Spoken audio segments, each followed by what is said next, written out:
Deus querido, mais um dia, Senhor, estamos aqui na Tua presença. Como sempre, te agradecendo, pedindo o Teu afago, pedindo o Teu abraço. Te agradecendo porque o Senhor é tão fiel, o Senhor é tão grande e que a cada dia nós sempre queremos deixar bem claro para as pessoas: as Tuas misericórdias são a causa de não sermos consumidos. Nós vemos tantas dores, tantas situações, tantos perigos, tantas coisas que servem simplesmente para a nossa maturidade e servem para o nosso crescimento espiritual todos os dias. Meu Deus, nós vivemos tempos maus, vivemos tempos em que as dificuldades chegam. Nós vemos coisas acontecendo, mas que na verdade Cristo já havia dito. Os sinais da volta dele. As confusões, os embates, os desconfortos, todas as situações de muitos problemas sérios que afetam cidades, estados, nações. E principalmente, meu Deus, nós vemos o que tem acontecido com o clima. Tantas coisas, Senhor. Mas tudo isso serve para que as pessoas soberbas, para que aquelas pessoas que não te conhecem, que não te reconhecem como o Senhor deste mundo, para que elas possam entender que Tu és soberano e elas que não são. Obrigado, meu Deus, por sabermos que somos dependentes de Ti. É tão bom sabermos que temos o nosso Pai que nos orienta, que nos ajuda, que nos ensina a nos transformar todos os dias. E como sempre eu te peço, Senhor, por aquelas pessoas que estão necessitadas. Eu não posso me omitir nesse momento de oração em lembrar dos meus irmãos necessitados. Obrigado por tudo, meu Deus. Que seja mais um dia na Tua presença e nós sabemos que tudo o que acontece na Tua permissão tem um propósito. E nós conseguimos entender o que Ele quer nos dizer. Obrigado, meu Deus. Em nome de Jesus.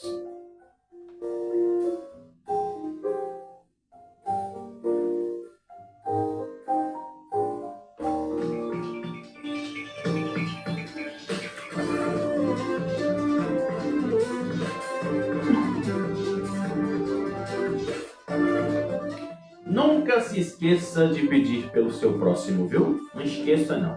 Ó, eu aqui, hoje eu tô com cara de São João. Bom dia, bom dia! Muito bom dia para você que está nos acompanhando no Kawaii, que está no deolhocomvocê.blogspot.com, que está nos acompanhando através das plataformas digitais. Muito, muito, muito obrigado mesmo por essa amizade. E como eu digo sempre, né? Hashtag Viva a Nossa Amizade. Hoje é terça-feira, 23 de junho de 2026. Programa de número 109. Na quinta-feira, o programa vai ser 110. Oh, maravilha! E aí, como é que tu tá, criatura? Tá tudo bem por aí? Então pronto, vamos começar com a nossa curiosidade especial da Copa do Mundo, onde nós vamos continuar com a lista dos mais top, badalados. É os caras que têm dinheiro. Isso mesmo. Agora vamos do 6º ao 10º colocado. Lembrando que todos recebem em euros, não dólares, certo? Vamos continuando aqui. O 6º craque da bola ganha 244 milhões e 900 mil reais, né? Vamos dar esses euros. Vamos arredondar para 245, né? É o Manuel Neuer. O 7 é o Erling Haaland, com 242 milhões. O 8, Riyad Mahrez, com 231 milhões. O 9, Luka Modric, 228 milhões. E por último, Sadio Mané. Eita, rapaz, menino, lá vem a piada. O Mané é o 10º da fila, com 202 milhões de euros. Olha só, né? E quem faz aniversário hoje no mundo das celebridades é um cara que eu admiro muito. Inclusive a música dele, o grande sucesso dele, ficou uma beleza na voz de Mara Maravilha. E ele reconhece isso, né? Eu estou falando de Sérgio Reis, nascido em 1940. Parabéns ao Sérgio Reis, né? Tá aí dedicado à política. Também aí tem a sua, vamos dizer assim, né? Aquela vidinha que ele pediu a Deus lá nas suas fazendas, administrando suas coisas. E tu, fazendo aniversário hoje na véspera de São João? Oh, maravilha! Olha, que Papai do Céu te faça a pessoa mais feliz deste mundo, viu? Não se esqueça disso, tá? Então vamos dando, agora sim, né? Depois que a gente já fez aí a abertura do nosso programa, vamos dando seguimento para você saber se chove ou se não chove nesta terça-feira.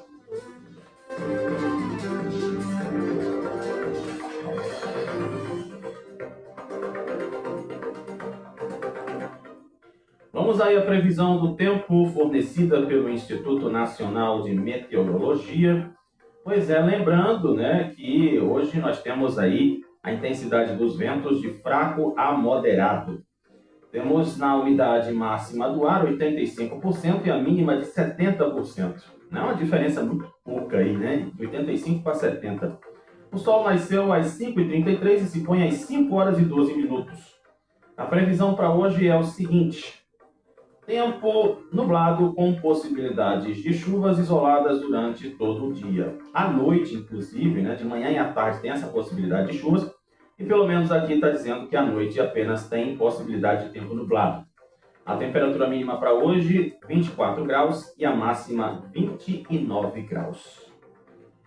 Lembrando, as informações do tempo são fornecidas pelo Instituto Nacional de Meteorologia.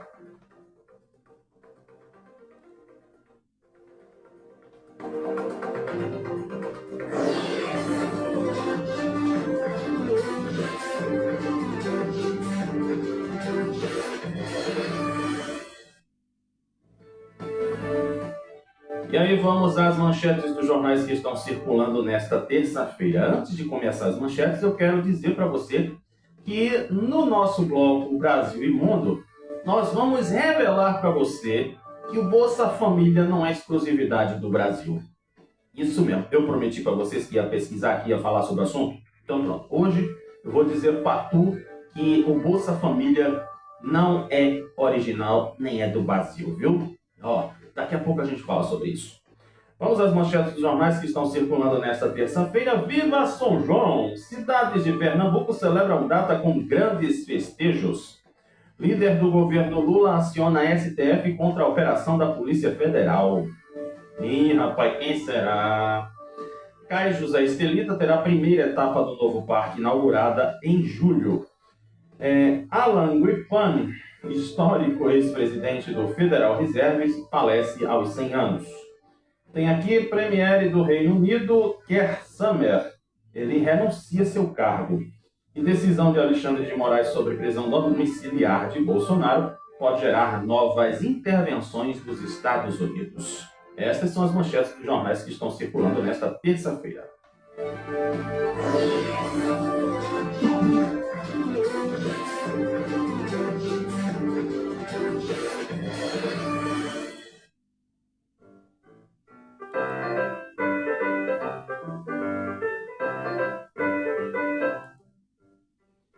É hora de falar deles e dela. Isso mesmo, a Casa dos Patrão.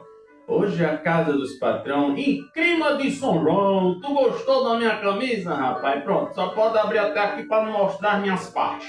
Viu? Me respeite, que eu sou um cabo que eu sei me dar o respeito. Não sou desses povos despudorados que só vem tirando foto dos peitoral para ganhar curtida.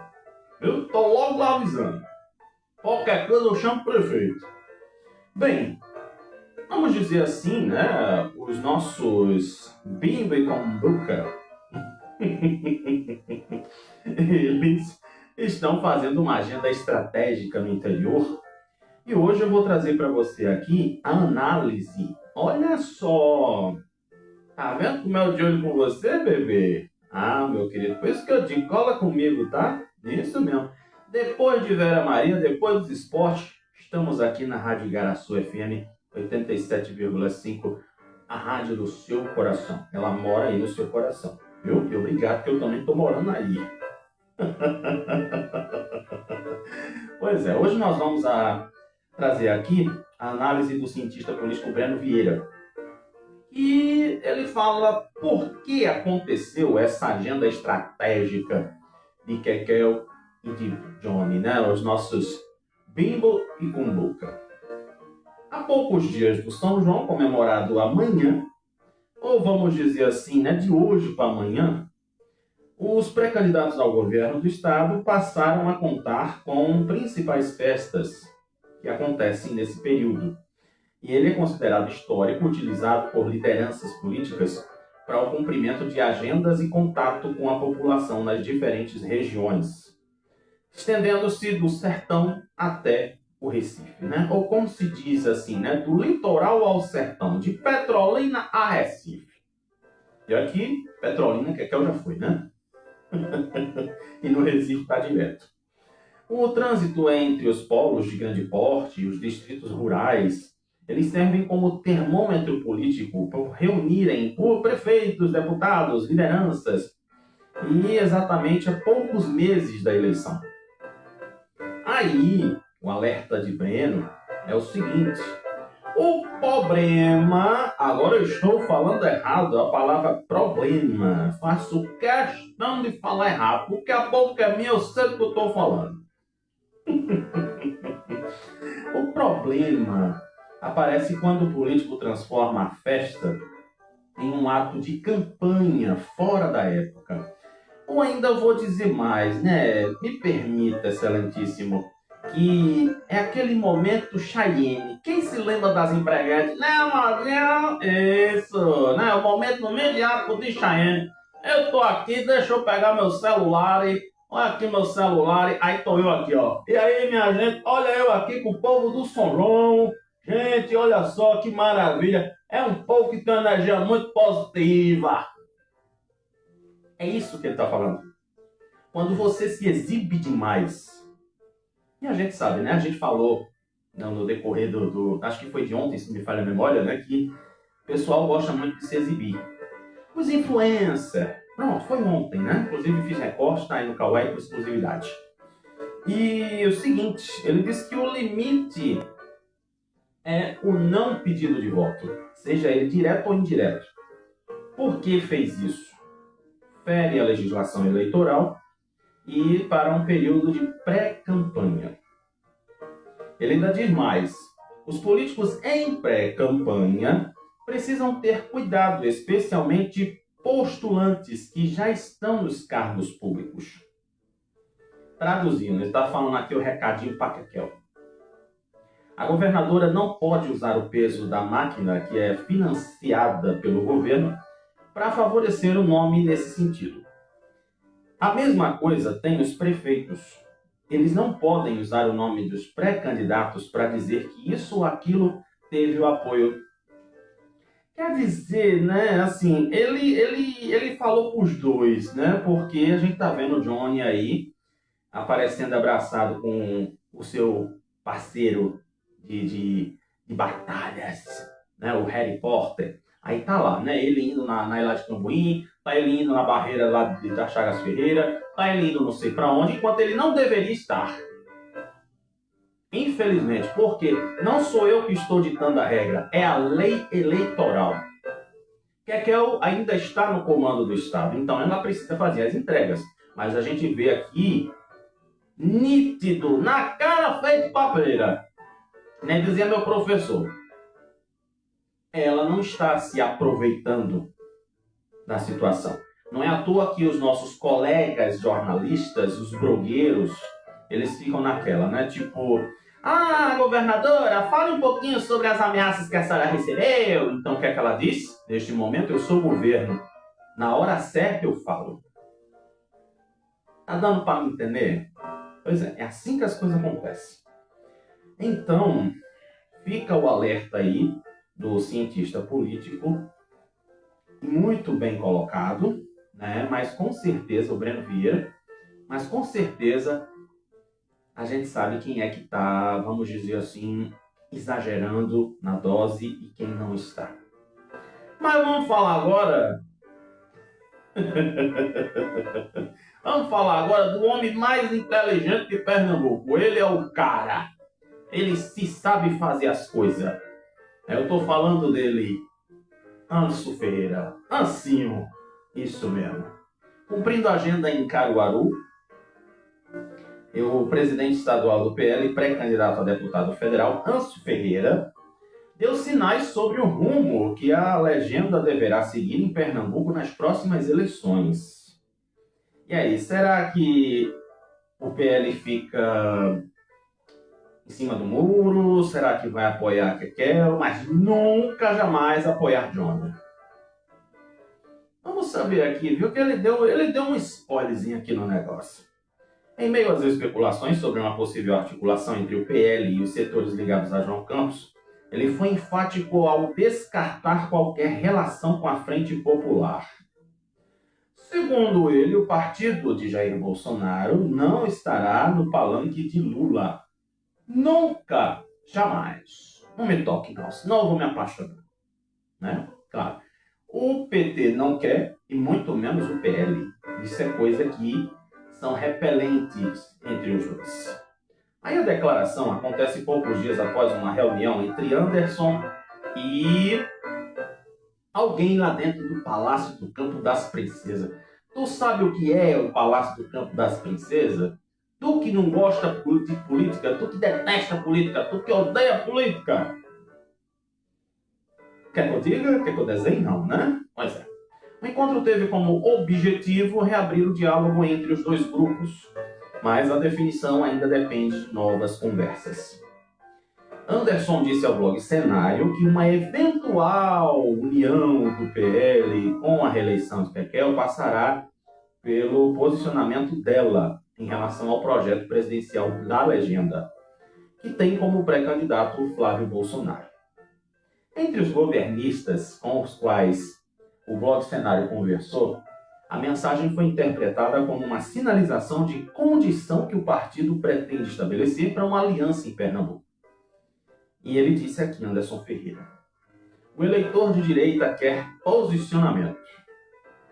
Rapaz, até Anso Ferreira está exigindo posicionamento de Kekel, rapaz, pela misericórdia. Olha, inclusive, tem uma coisa aqui que o Romeu Zema, aquele lá, o governador de Minas Gerais, isso que ele fala os trens, as coisas tudo arrascado, né? Pronto, olha só. Em passagem pelo Agreste, né, o Romeu Zema esteve aqui nesse fim de semana. Ele refrutou a ideia de que o Nordeste é terra de atraso, destacando o potencial econômico do polo de confecções. E apontou prejuízos causados pelo governo Lula ao setor produtivo. Aí aquela história, né? Como eu costumo dizer sempre, não critique muito não, critique, mas faça também. Porque eu costumo dizer assim, tipo uma ideia, né? A pessoa chega e diz assim: ah, Xavier, eu queria essa marca azul, eu não gostei do vermelho que você colocou. Aí a paciência vai subindo, né? O Saraiva vai chegando, aí diz assim: ah, é? Não gostou do vermelho, não? Então, do azul? Não, você quer o que, finalmente? Então, pronto. Vamos fazer junto para você ver o trabalho que dá para fazer? Deu para me entender? Agora vamos falar do eterno boy de Fátima Bernardes. Isso mesmo. Se Fátima tirou a TV Globinho da Globo, foi Tutu que tirou Fatinha da Globo. É, né? Porque ela teve a doença dela, teve as coisas dela, né? E daí Tutu arrastou ela para viajar, para passear, para ir para Olinda, para ir para os carnaval, e assim foi. Pois é. Se Anso Ferreira não quer saber de PSB, Tutu também não. Só que a diferença é que Tutu, ele é o fiel escudeiro do presidente Lula. Vamos lá. Nos últimos dias, integrantes da Frente Popular elevaram o tom das críticas a Tutu. Isso mesmo, olha só, Tutu tá na boca dos inimigos? Eita, lelê! É bom demais, né? Quando a gente tá na boca dos inimigos, mulher. Sabe o que quer dizer isso? É que essas criaturas amam demais a gente, mulher. Eu acho que eles dormem até pensando no Tutu. Pense no cara bonito, mulher. Sorte de Fátima. Queria eu, Tieta, ter um caso, uma noite de amor com ele, mulher. Pois é. Segundo, aqui, né, o que ela falou na CNN, né, alguma coisa toda, está sinalizando que ele realmente pode ser dos candidatos ao Senado.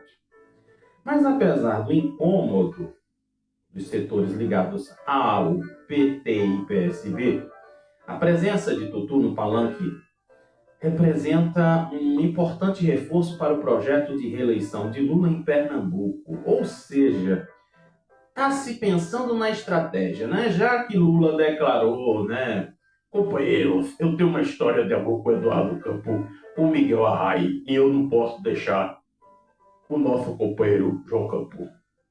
Aí Lula, o que acontece, né? Tá lá, já decidiu, né? Já determinou para quem ele vai pedir voto, mas Tutu vai pedir voto para Lula no palanque de Kekel. Então vai ser a salada mixer. Isso mesmo. Você vai comprar o mix no nosso link da loja que está aí na descrição. Compra, Botini.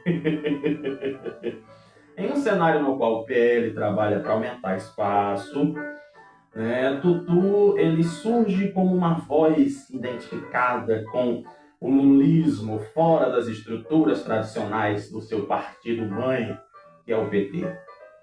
É nesse contexto que o deputado amplia o alcance da imagem do petista para além das fronteiras partidárias da esquerda. Sua atuação política nos últimos anos foi marcada pelo alinhamento ao presidente Lula, credencial que o habilita para fazer defesa. Ele vai falar de mim, companheiro. Mesmo eu faço minha delírio comigo mesmo. Mesmo integrando uma aliança que não tem o PT como protagonista.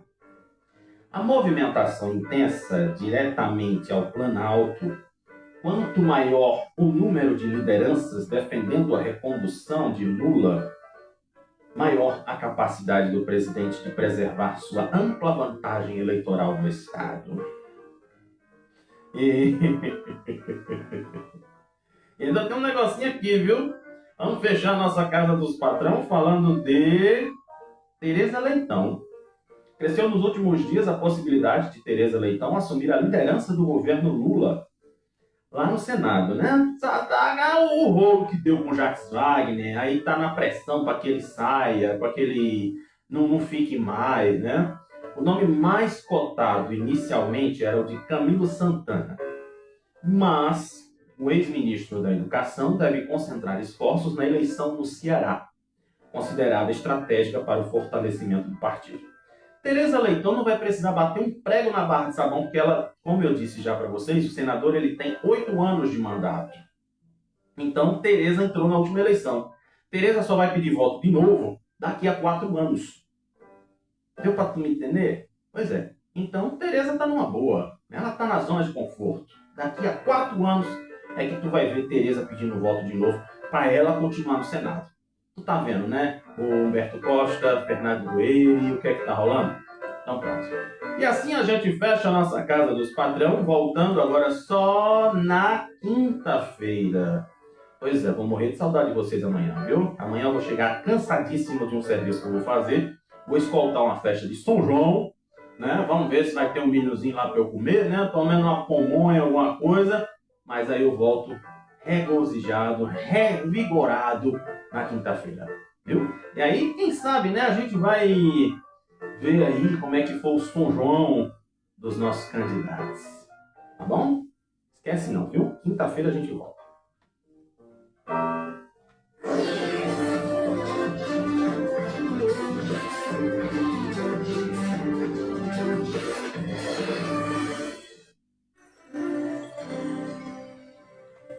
Pois é, vamos aí dar uma olhada nas coisas que estão acontecendo na cidade e vou dizer para você, pelo amor de Deus, eu falo todo santo dia, se não é um incêndio, é um acidente, é uma coisa grave. Aí agora, O que foi que aconteceu? Um mercado lá em Prazeres, porque eu não faço, né, a sirene de bombeiro, eu nunca parei para fazer isso. Mas escute só, na madrugada do domingo passado, agora que essa notícia foi publicada, um incêndio atingiu um mercadinho no bairro de Prazeres. O estabelecimento foi totalmente tomado pelas chamas. Nossa, aqui na foto tá uma coisa feia, né? Tudo destruído. Talaças, lonas, coisa tudo queimada, só misericórdia, né? De acordo com informações do Corpo de Bombeiros, moradores relataram que as chamas se espalharam rapidamente. Quando as equipes chegaram por lá, o fogo já tinha tomado conta de toda a estrutura lá dentro do imóvel. Ele avançou de forma intensa e consumiu rapidamente as mercadorias, prateleiras e equipamentos. Em entrevista, os responsáveis pelo mercadinho informaram que houve perda total de todos os produtos, além de danos na estrutura. O prejuízo, segundo os proprietários, é considerado de grandes proporções. E aí a causa do incêndio ainda está sendo investigada pelas autoridades e até agora não há informações sobre o que teria provocado. Com certeza é aquela célebre frase: um curto-circuito em algum equipamento. Que a gente sabe, né, que de madrugada, ultimamente está acontecendo muito isso, que a gente está vendo de repente do nada. Às vezes eu acordo de madrugada e de repente do nada o ventilador está mais forte, de repente o Wi-Fi volta, o Wi-Fi para, né? Tem aquelas piscadas durante a madrugada. E para você ter uma ideia, essa situação gerou uma comoção muito grande. Lembra lá do de Camaragibe, né, que o pessoal tentou ajudar?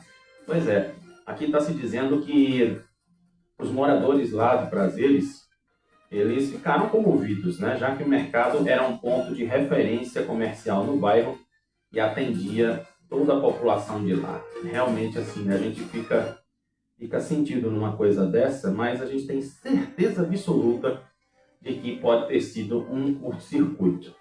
E ventilador? Ventilador não, que ninguém vai deixar o ventilador ligado durante a madrugada, mas com certeza, né, algum equipamento pode, eu tenho certeza disso. Agora tem um negocinho aqui, que a manchete, como sempre eu digo, o pessoal coloca a chuva como culpado das coisas.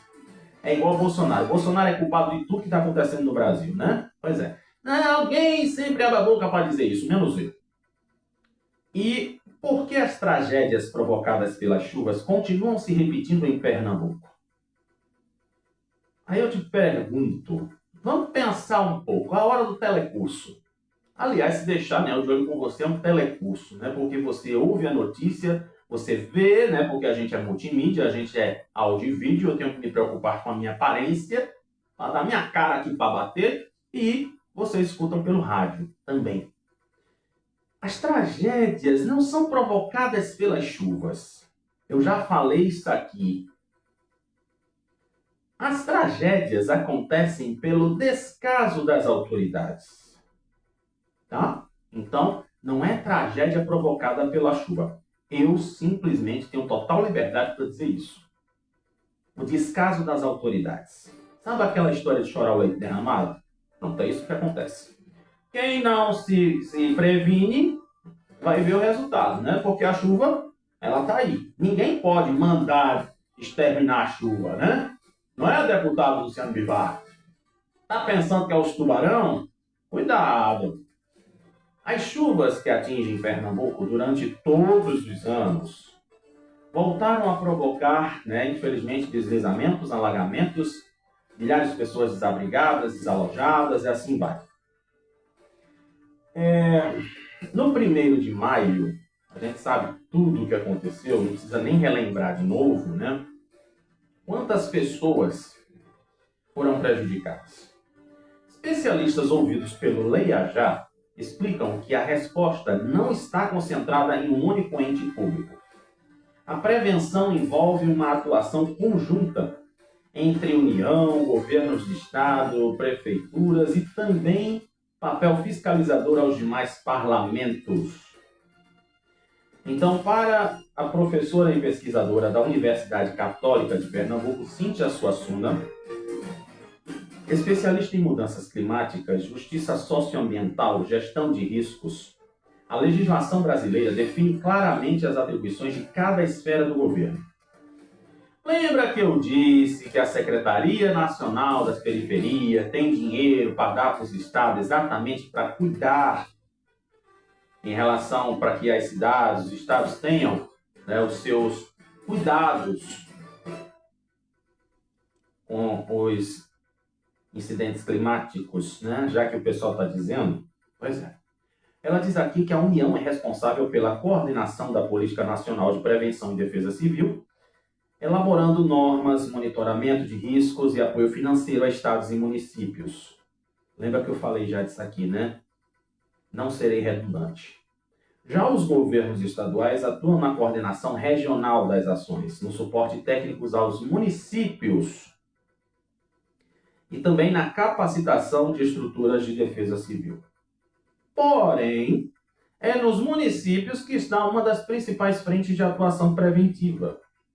Ela diz aqui que as prefeituras elas têm um papel central na prevenção, sendo responsáveis pelo mapeamento e fiscalização das áreas de risco, drenagem urbana, contenção de encostas, remoção preventiva de famílias vulneráveis e ordenamento territorial. Ela ainda destaca que a prevenção não pode acontecer apenas nos períodos de emergência. A prevenção é algo permanente. E aí sabe o que ela diz? Os principais problemas são a falta de planejamento urbano de longo prazo, a ocupação desordenada do solo, investimentos insuficientes em prevenção e descontinuidade das políticas públicas. Inclusive também, eu já mostrei aqui para vocês, que a prefeitura está mais preocupada em gastar com festa do que com proteção. E daí muitas ações ainda acontecem apenas depois que a casa cai. E para o engenheiro, professor da Universidade Federal de Pernambuco, Fernando Vasconcelos, parte dos problemas atuais está diretamente ligada à forma de como as cidades brasileiras cresceram. Aí ele vai falar assim do tipo, né, existe a invasão das áreas que não eram para ser e lá vai, né? Ele diz assim, o principal problema é que as cidades foram implantadas sem planejamento.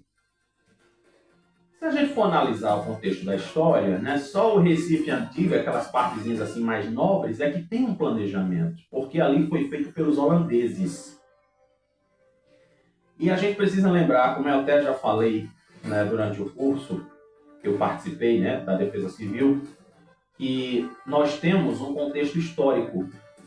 Desde 1940, os nossos morros, as nossas áreas de alagados, os mangues, seja lá o que for, eles foram ocupados de forma desordenada. Sabe por quê? Porque o pessoal estava no interior precisando de pão, aí vieram para cá, porque exatamente começou o desenvolvimento no Recife. Então ali as pessoas vinham do interior para poder conseguir alguma coisa para trabalhar aqui. Os meus avós são pessoas que participaram desse momento. Só para você ter uma ideia. Pergunta aí para tua avó, para tua bisavó, para quem está vivo ainda, pergunta sobre esse momento. Porque muita gente fala sobre o regime militar, mas a questão da ocupação das nossas cidades, principalmente Recife, é preciso ser sempre lembrado. A pessoa não mora na barreira porque quer, como eu já disse aqui. A pessoa não mora na beira do rio porque quer. Porque, claro, quem é que não quer ter o seu canto, o seu chão para chamar de seu? Logicamente, eu fiz uma redundância aqui, né? Então, esse é o motivo. Então, o que acontece? Por exemplo, quem mora na beira do rio, para você ter uma ideia aqui, inclusive é interessante, e se a gente for pensar um pouco, já já a gente chega aqui, deixa eu ver, 75... eu vou fazer 47, vamos para a conta, que eu sou uma porcaria fazendo conta. Bem, 75 para 2026, acho que são, deixa eu ver aqui, eu acho que 52 anos que aconteceu a maior enchente na nossa cidade. Tu tá pensando que 2022 foi alguma coisa em cima disso aqui? Foi não, meu filho, nem Messi. Viu? Nem Messi, nem Cristiano Ronaldo. Em julho de 75, o Recife enfrentou Aliás, o Recife enfrentou, agora sim, calma, a maior enchente já registrada na sua história. O transbordamento dos rios Capibaribe e Beberibe deixou cerca de 80% da área da cidade debaixo d'água. É isso que tu está ouvindo. 1975. E para você ter uma ideia, se 2022 teve mais de 130 pessoas que perderam suas vidas, aqui, nessa de 75, foram 107. E aproximadamente 350 mil pessoas ficaram desalojadas. E aí, tu sabia disso? Não, né? Inclusive, eu vi algumas imagens compartilhadas aí da Globo e o professor diz assim, né? Hoje uma enchente com as mesmas características de 75 é menos provável porque existe um conjunto de obras que ajudam a controlar as vazões dos rios. Mas isso não elimina completamente os riscos. Aí eu digo para tu, sabe o quê? Imagina quem mora no Rio Morno, que recebe as águas da Guabiraba e recebe as águas de Nova Descoberta. Aí fica aquela correnteza. Pois é. E o pessoal que mora na beira do rio não tem a mínima proteção. É mais fácil o povo de Água Fria se proteger, porque lá tem canais que realmente ali ó, a água escoa para lá para o canal e vai embora. Né? Por exemplo, eu posso dizer que eu tenho o privilégio de morar numa rua que não alaga. As águas correm, mas não ficam paradas, não sobem. Tá vendo? Então, tem aqui outras situações também, né? Não é somente limpar canal uma vez por ano. Mas tem outras coisinhas também, viu? Então é preciso lembrar que, infelizmente, nessa situação de maio, inventaram de correr atrás do prejuízo. Mas a gente sabe que tem muito mais coisas que acontecem e que a gente precisa ficar de olho. Viu? Mas não se esqueça não. Não se esqueça não que a gente está aqui de olho. O nome do programa é proposital, tá? E olha, inclusive aqui eu vi uma notícia, eu até gostei, achei muito interessante. Eu lembro que a TV Guararapes ela fez uma série de reportagens sobre isso, que é a questão da cannabis. A gente sabe o que é, eu não posso falar aqui, senão meu vídeo cai, eu fico bloqueado. Mas a AME Medicinal é uma entidade recifense não governamental e sem fins lucrativos que conseguiu na Justiça Federal a autorização para cultivar, produzir e distribuir derivados da cannabis. Exatamente para fins medicinais. É a primeira associação de pacientes com esse direito na capital pernambucana. Graças a Deus que eles conseguiram, né? Graças a Deus. Estava uma peleja na justiça, eu ainda me lembro quando eu assisti essa reportagem. Eu fiz questão de assistir.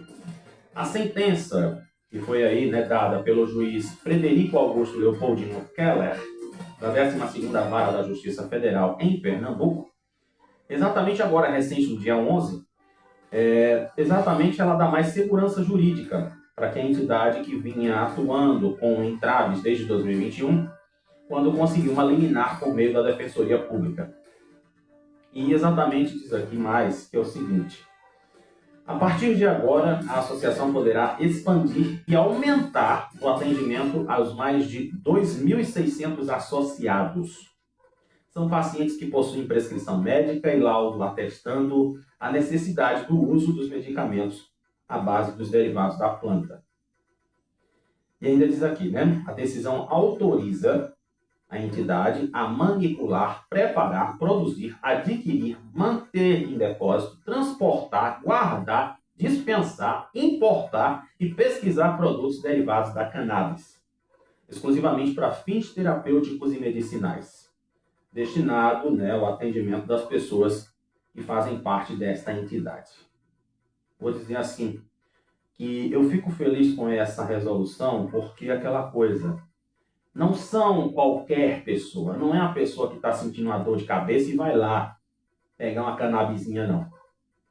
São pessoas, inclusive, do que eu me lembro que eu vi na matéria, são pessoas neurodivergentes.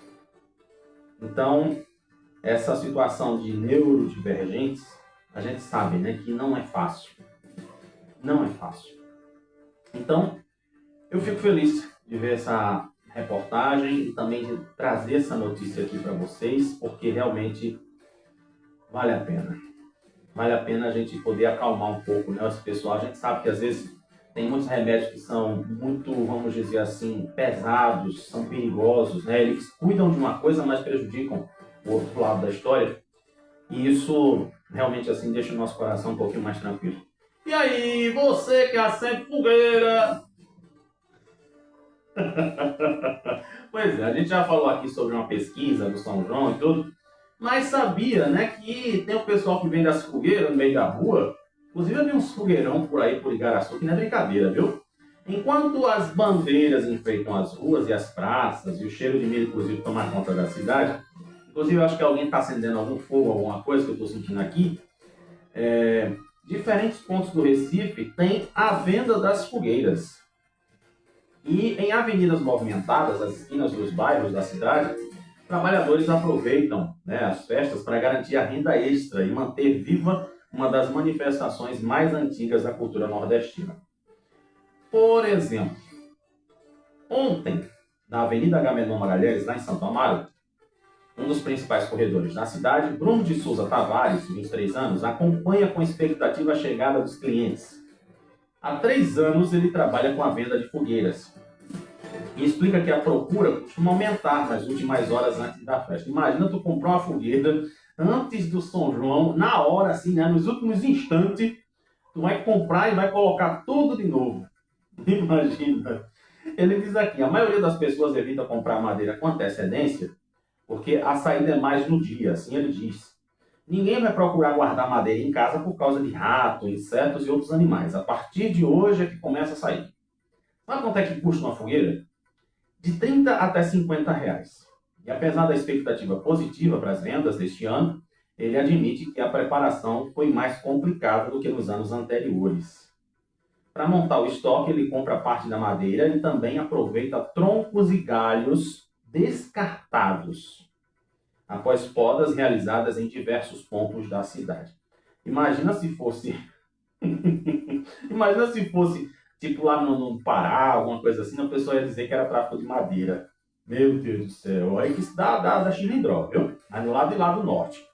Já na tradicional Rua da Lama, no bairro do Cordeiro, a venda das fogueiras faz parte da vida de Edivaldo Silva, de 54 anos. Embora venda fogueiras há cerca de 20 anos, ele conta que começou a trabalhar com a atividade ainda aos seus 17. E as fogueiras vendidas por ele costumam ser, em média, 50 reais. Em alguns anos, o comerciante já vendeu mais de 50 unidades. E, segundo ele, a demanda poderia ser ainda maior se houvesse mais matéria-prima disponível.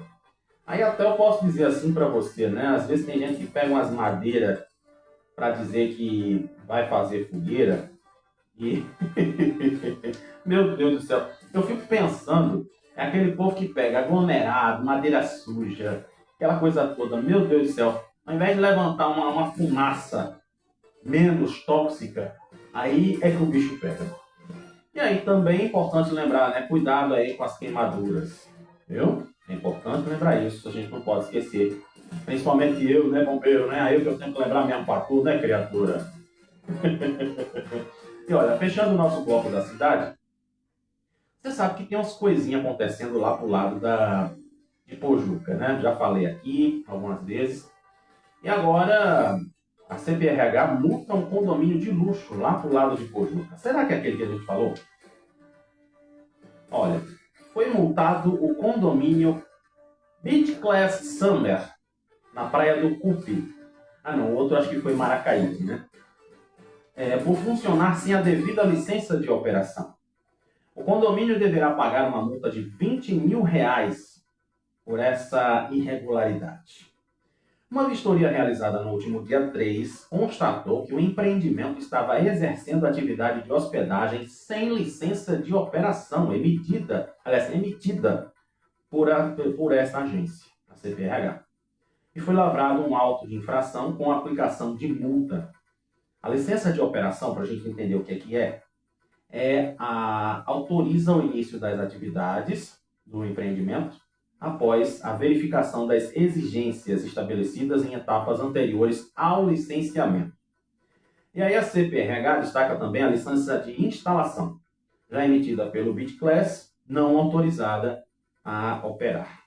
Aí diz aqui, empreendimentos de hotelaria com porte superior ao limite de competência municipal são licenciados pela CPRH, cabendo ao órgão estadual a emissão da respectiva licença de operação. E aí, logicamente, né, a gente precisa lembrar também que o bombeiro também faz parte desse processo. Tá, gente? Então aí são as nossas notícias da cidade, inclusive está um negócio aí, né, a história do novo atacarejo, que deixa de ser Mix Mateus, um negócio de doido. Mas vamos lá, vamos agora dar uma olhadinha no Brasil e no mundo, que a gente também tem Copa para falar.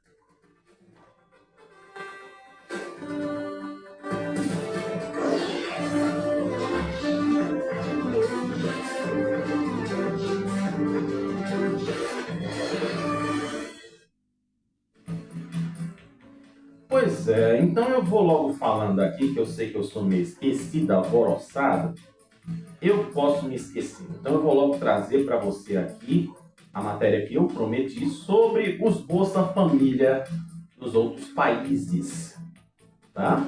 Pois é, claro, aqui é o seguinte, meu filho, aqui a gente anda junto com a verdade, viu? Quando a gente vê um negocinho muito manipulado, quando a gente vê uma coisa muito sei lá o quê, então eu vou atrás da informação. Mas você sabia que o termo exato Bolsa Família é exclusividade aqui do Brasil? Mas o modelo de transferência condicionada de renda é adotado em cerca de 20 a 40 países pelo mundo, com destaque para iniciativas em nações em desenvolvimento. Então, bora começar pela nossa região. Onde é que nós estamos no mapa mundi? Nós somos África, nós somos América Central, Europa ou América Latina? Nós faz parte do Mercosul, sabia? Pois é, então nós não falamos espanhol porque nós fomos colonizados pelos portugueses, meus antepassados. Mas tu já pensou em falar espanhol? Eita, Lele, imagina o espanhol recifense. Tira onda, né, criatura? Te amostra. Pois é. Vamos aqui começar pela América Latina. Destaque para o Chile, com o programa Chile Solidário e os subsídios familiares. Já o México, que possuía o famoso programa Oportunidades, ele foi adaptado ao longo dos anos. E também existe programa social lá na Colômbia. Na África, a África do Sul opera um dos maiores e mais antigos programas com milhões de beneficiários individuais, além de ações do Marrocos. Aí eu acho que é preciso a gente dar uma analisada no seguinte: quem trouxe finalmente o Bolsa Família para a gente aqui, eu acredito que quem começou tudo, quem começou tudo foi Fernando Henrique Cardoso. Então, a esposa dele, eu não posso nem dizer se ela ainda está viva ou não, eu não atinei para isso, não vou dar informação errada aqui. Ela tinha um cuidado muito grande com o social. Então, eu acredito que ela se inspirou nessas ações dos outros países, dos continentes, para poder também fazer o social aqui no Brasil. Eu só não pesquisei aqui no contexto histórico, mas com certeza, isso aí eu posso afirmar que vamos dizer assim, o Bolsa Família, Bolsa Escola, o PET, seja lá o que for, foi trazido na gestão de Fernando Henrique Cardoso. Tu sabia que até a China tem Bolsa Família? Pois é, o nome do Bolsa Família lá é de BAL, enquanto a Indonésia mantém programas nos mesmos moldes. E para fechar a viagem pelo mundo, embora economias desenvolvidas tenham redes de assistência social universais, frequentemente chamadas de abono ou subsídio familiar, os Estados Unidos possuem programas amplos como o SNAP, focado nos vales alimentação, e também o TANF, que é assistência temporária a famílias necessitadas. Aí já o Japão possui o Seikatsu Robo. Seikatsu Robo. Pois é, gostou de saber, não foi? Então pronto. Nunca mais abra sua boca para dizer que o Bolsa Família é sustento de vagabundo, viu? Pois é, porque nos outros países desenvolvido, também tem o Bolsa Família. E tem um outro detalhe importante para você saber. Esses programas, quase que eu falava programa, sai dele, Cebolinha. Gente, eu me engasguei que pego mesmo, estão fazendo fogo em algum lugar aqui, e eu já estou sentindo a fumaça. Esses programas, eles são amplamente recomendados. Presta atenção.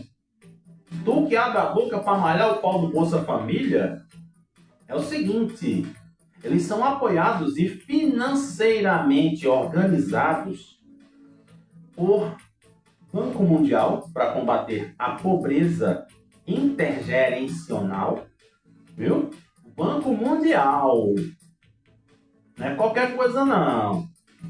Para conhecer os detalhes dos programas de proteção social em escala global, as pessoas podem pesquisar na Aliança Global contra a Fome e a Pobreza. Gostou de saber, né? Então pronto. Então Bolsa Família é o que mesmo? É o que? Bolsa Vagabundo é? Ah, tá. Então pronto, vai dizer isso lá, tá? Nos Estados Unidos, no Japão, na China, no México, na Coreia, onde tiver. Tá vendo tu como é importante a gente ter o acesso à informação certa? Não adianta a gente ir atrás de conversa. Ah, porque fulano criticou o Bolsa Família, porque fulano apoia o Bolsa Família. A gente precisa entender que o Bolsa Família, ele precisa só ser destinado para pessoas que realmente precisam. Não é para qualquer coisa. Ah, ali Dona Maria, ela realmente, né, rapaz, a mulher, ela bem que podia ganhar um Bolsa Família, né? Mas Dona Maria tem condição de fazer as coisas dela. Ela pode ser uma empreendedora. Ela pode fazer comida para fora, ela pode fazer muita coisa, ela pode ganhar o dinheiro dela. Lembra que eu falei aqui do morador de rua, o Marcos? Marcos tem condição de trabalhar, mas ele não tem acesso ao trabalho. Só recebe o Bolsa Família e já tem que dividir entre ele, a mulher e os filhos. Deu para entender o negócio? Pois é. Então, a partir de hoje, 23 de junho de 2026, no programa De Olho com Você, nós fizemos questão de trazer para você que o Bolsa Família não é exclusividade do Brasil e que muito menos é sustento de vagabundo. Tá vendo como é bom a gente saber das coisas? Diz aí, né? É muito bom, né? Bem, minha gente, tem uma outra coisa também aqui que eu quero pegar para vocês que... Como é, rapaz? Não, essa eu preciso saber, pelo amor de Deus. Vamos saber sim desse negócio. Misericórdia, gente. Barrada no Panamá, imigrante mora em aeroporto de Belém há 6 meses e espera documentos para rever seu filho. Meu Deus do céu, como é que a mulher mora no aeroporto? Tá vendo como é as coisas? Aí eu pergunto, numa hora dessa, cadê a assistência social para essa mulher? Mas vamos entender, né? Uma cidadã de Serra Leoa vive há cerca de 6 meses no aeroporto de Belém. Ela é ambulante e se chama Fatimata Sessai. Ela tem 57 anos, morava em São Paulo e tem o visto brasileiro de imigrante regular. Escutou, né? Ela tem o visto brasileiro de imigrante regular. Ou seja, ela não pode ser barrada em lugar nenhum porque ela tem direito de andar onde ela quiser. Tá? O visto é isso. Mas ao tentar viajar para o Panamá para buscar o filho, ela teve o passaporte retido e foi deportada para o Pará. A Justiça Federal determinou que o governo lá do estado e o Ministério de Relações Exteriores assegurem a assistência consular para regularizar os documentos necessários para que ela possa viajar. Procurado, o Itamaraty não se manifestou. Já o governo do Pará afirma que prestou atendimento a ela em diferentes ocasiões e segue atuando para garantir a continuidade das ações integradas. E ainda tem mais, sabe quem está nessa história? O Ministério Público do Pará. Ele havia comprado uma passagem lá para o Panamá para ela na segunda. mas a viagem teve de ser adiada. Aí sabe o que é que diz aqui?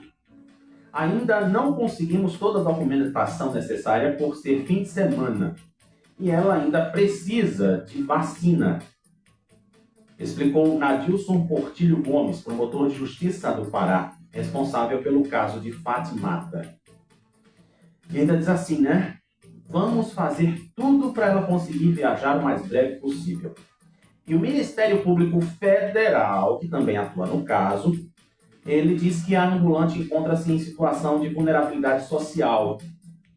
Ela dorme no aeroporto desde dezembro de 2025. Nessa história já são 7 meses. Ainda diz aqui, a concessionária norte da Amazônia, que administra o aeroporto, afirma que tomou as providências cabíveis e acionou os órgãos públicos desde que tomou conhecimento da situação dela. Aí diz aqui, sabe qual é a desculpa? Entretanto, em razões das limitações legais, não foi possível atuar além das medidas de suporte já adotadas.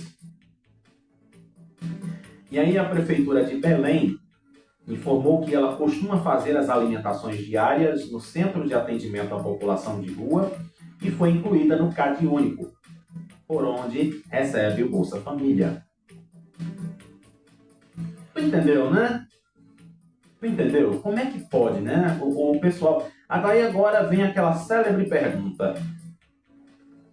Se Fátima fosse rica, poderosa, parente de político, parente de deputado, de vereador, de senador, de seja lá o lá, ela estaria nessa situação? Me diz aí.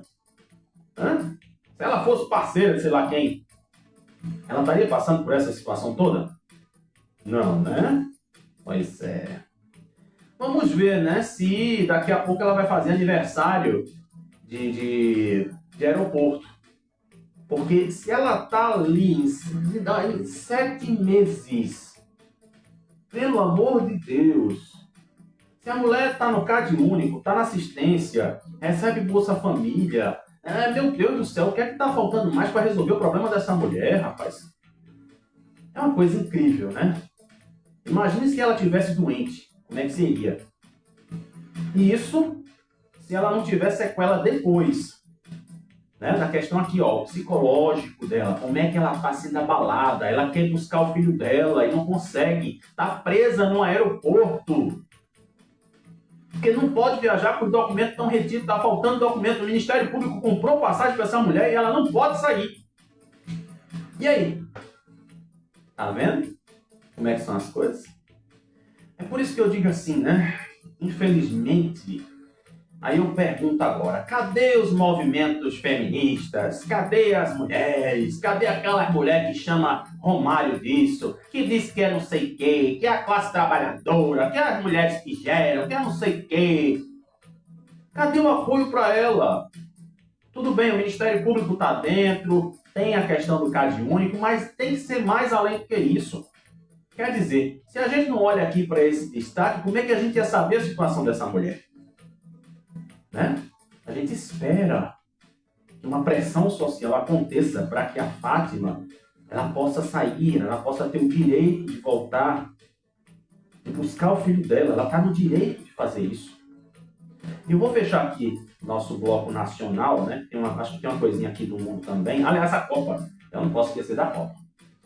Gente, aquela história toda da novela da IP, a Agência Nacional de Vigilância Sanitária publicou ontem uma nova resolução liberando detergentes e desinfetantes da IP produzidos a partir de 1º de janeiro desse ano, e estavam suspensos. Segundo a agência, a medida foi adotada após a empresa apresentar os laudos satisfatórios para todos os lotes de produtos. Então aí, né, estão liberados os detergentes, lava-louças com enzimas ativas, né, ou seja, tudo aquilo, né, que a grande maioria estava suspenso, agora está liberado. Mas ainda tem alguns produtos que estão presos, estão suspensos. O lava-louças com lote terminado em 1, fabricados até dezembro do ano passado. Praticamente tudo que eu vou dizer aqui é até dezembro do ano passado. Tem os desinfetantes e o pinho em pó, o pinho, também com lotes terminados em 1. Um lava-roupa líquido Tixa P, também com lote terminado em 1. Você tem que pensar nesse detalhe, tá? Fabricados até 31 de dezembro do ano passado, com lote 1. Tudo que não tiver o 1 no final, está liberado. Assim é o que nós estamos entendendo. Pois é, então tem muitos produtos aqui, que estão nessa situação. Eu recomendo a você, para que você dê uma olhadinha.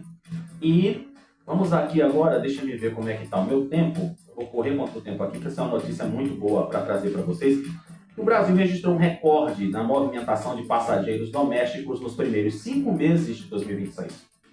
Segundo dados do Ministério do Turismo e divulgados ontem pela Agência Nacional de Aviação Civil, a ANAC. De janeiro a maio, 42 milhões de pessoas embarcaram em viagens no Brasil, número 6 vezes maior que os 39,8 milhões de passageiros registrados no mesmo período do ano passado. Foi a primeira vez na história que o Brasil ultrapassou a marca de 42... Oi!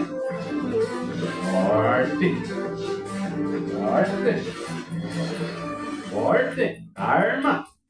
Perna! É isso? Deixa eu terminar a notícia, criatura. Foi a primeira vez na história que o Brasil ultrapassou a marca dos 42 milhões de passageiros nesse período. Então agora vamos dar uma olhadinha rápida na Copa do Mundo, Porque, meu Deus do céu, eu acho engraçado, que cada dia que se passa aqui tem coisas engraçadas que acontecem lá na Copa do Mundo. Deixa eu ver aqui a notícia que eu separei, A gente fica todo pra lá e pra cá, sobe e desce, sobe e desce. Pronto aqui, pra gente poder fechar o nosso bloco nacional. A gente tem que falar da Copa. Tem até aqui, inclusive, ó, a França vence o Iraque com 2 gols de Mbappé. Então vamos aprender a falar o nome dessa criatura e vai para as eliminatórias já, aí nas semifinais, vamos dizer assim, da Copa. E inclusive aqui diz também que o Messi supera Klose e vira o maior artilheiro da história das Copas. Atual campeão do mundo, o argentino marcou seu gol de número 17 contra a seleção da Áustria, na segunda fase da rodada de grupos. Pois é, E daí diz aqui ainda que, vamos lá agora para o negócio da França, mas se o Brasil... Não, deixa eu ver aqui, peraí que eu tiro na minha cabeça, calma. A França vence o Iraque com 2 gols de Mbappé e vai para a fase de grupos, assim, avançada a fase de grupos, a fase de grupos, e a Inglaterra tem dúvidas na defesa, apesar do início forte do ataque na Copa. E Portugal de Cristiano Ronaldo encara o Uzbequistão após tropeço na estreia. Mas aí, vamos aqui para a nossa seleção rapidinho. A seleção brasileira disputa amanhã sua última partida na fase de grupos da Copa pelo grupo C. O Brasil enfrenta a Escócia às 7 horas para definir a posição final na tabela. Com o empate diante do Marrocos na estreia, Aí o que aconteceu? Depois veio a questão do Haiti, que foi 3-0. O caminho, datas e horários dos jogos da seleção brasileira até o final mudam caso a equipe avance em primeiro ou segundo lugar do grupo. Então aí, vamos ver, Vamos torcer para o Brasil. Não sei, Eu preciso analisar que agora a Escócia, ela tá tipo cabeça de chave, vamos dizer assim, Aí vamos ver o que é que vai acontecer nos próximos capítulos da Copa do Mundo. Agora sim, fechei o bloco e vamos dar uma corrida aí no nossos clubes, A gente precisa dar aquela olhadinha para ver o que está acontecendo. Mesmo em Copa, eles não estão sem ser falados.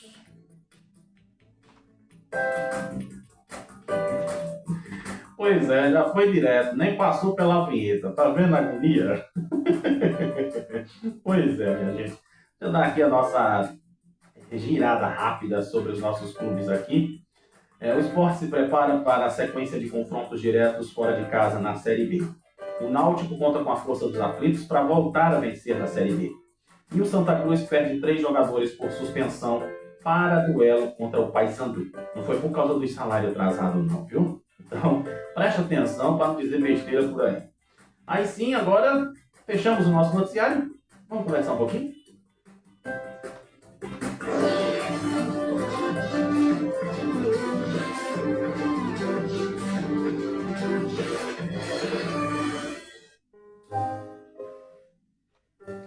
O que dizer do São João? Não, uma festa tão boa, tão legal, tão gostosa. Eu digo para vocês assim que o São João eu acho que é a melhor festa do ano inteiro. Porque realmente ali, né, você vai se vestir de matuto, você vai comer, vai dançar, vai se divertir. Engraçado que no São João é o aniversário de João Batista. E ninguém fala nisso, né? São João Batista, o primo de Jesus. Mas eu vou dizer para você, não se esqueça de aproveitar o máximo possível das festas. Ainda tem São Pedro, né? Pois é, Pedro que foi crucificado de cabeça para baixo enquanto Paulo foi servido na bandeja. Mas eu vou dizer para você, aproveite para entender o verdadeiro sentido das festas. Aqui ó, eu tô com a minha camisa, né? Ainda bem que eu não tô no Nubank, né? Nubank é se fosse roxo. Mas eu vou dizer para você, o único problema do São João são os fogos e as fogueiras. Mas o resto, eu vou dizer para você, pense numa festa que é muito boa. É forró, brincadeira, comida.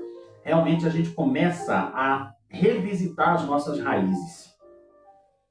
Eu vou dizer para você, tu é contra o São João? Por quê? Eu amo São João. A melhor festa do ano. Supera até a virada de ano.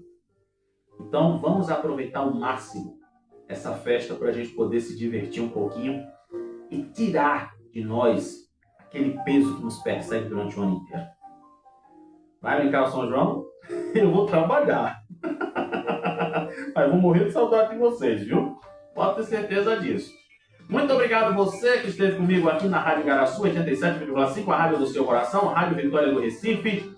A gente agora só volta na quinta-feira. Amanhã eu vou largar de manhã, virado para descansar, vou precisar descansar. Então não vamos ter programa. É também por conta do feriado. Povo que está no Kawaii, povo que está na nossa transmissão ao vivo, lá no nosso deolhocomvocê.blogspot.com. Também muito obrigado pelo carinho. Vou morrer de saudade de vocês e eu volto a encontrar tu só na quinta-feira, tá? Faz a tua festa ser bonita, marcante e inesquecível. Tchau!